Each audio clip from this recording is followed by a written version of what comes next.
At this time, we do not have a diagnostic test for ADHD. Therefore, the validity of the disorder continues to be a problem.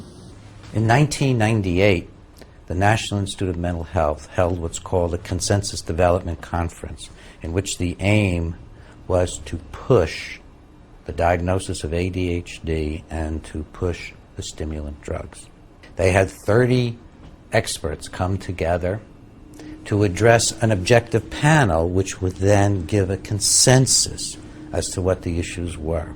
And the result was a consensus statement which said that ADHD was controversial, that it had no proven biological basis, that there was a risk of over-medicating our children, and that stimulant drugs have a lot of serious adverse effects. We do not have an independent diagnostic and valid test, such as a biological test or such as a blood test. I still want to get to the other part of the question, which is just a description of what you might be looking for. Okay. But before you go on to that, it sounds a little bit like you're saying that the definition is a little like the Supreme Court's definition of pornography, which is you know it when you see it. No, I'm concerned with it.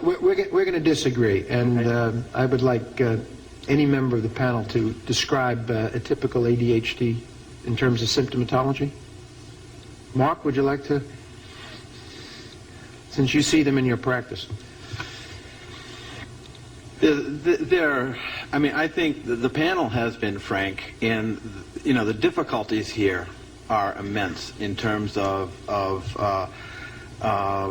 they were caught in a lie at the consensus conference. It is hard. It's very hard to know how to answer this question. These kids,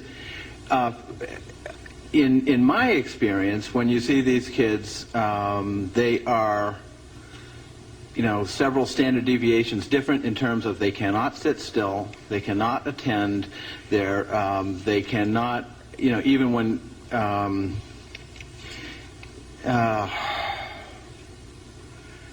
they are as if driven by a motive. There are some good clinical descriptions of these kids. I think part of the problem is in the community when you are a physician and somebody comes to you as a parent and says my child might have attention deficit disorder.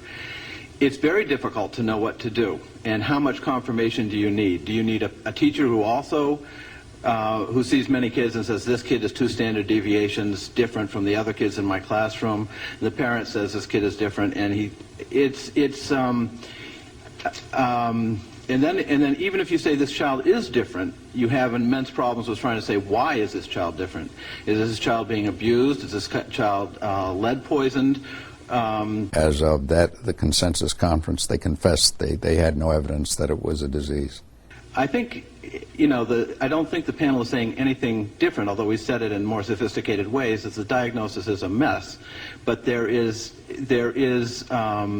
we all have a belief that we are dealing with a very serious core problem and that we have a diagnosis that allows us to communicate and gives us research, generates sort of ideas for research. And I think, I think part of the problem is the profession keeps changing the diagnosis. We have DSM-4, the latest thing, but we have no guarantee that DSM-5 won't give us yet another diagnosis. We forced them under heavy questioning to admit that all the children who were showing up with brain abnormalities in fact had long drug histories, not just even stimulants, but a variety of different kinds of drugs. And we know from animal experiments that many psychiatric drugs, including the stimulants, can cause permanent changes in the brain. The belief system that psychiatry has these days is no longer has anything to do with scientific evidence. It's in the realm of religion. Nowhere in the brain or body of children said to have ADD or ADHD can an abnormality be found, or has an abnormality ever been found prior to their drugging. In other words, their drugging is the first abnormality.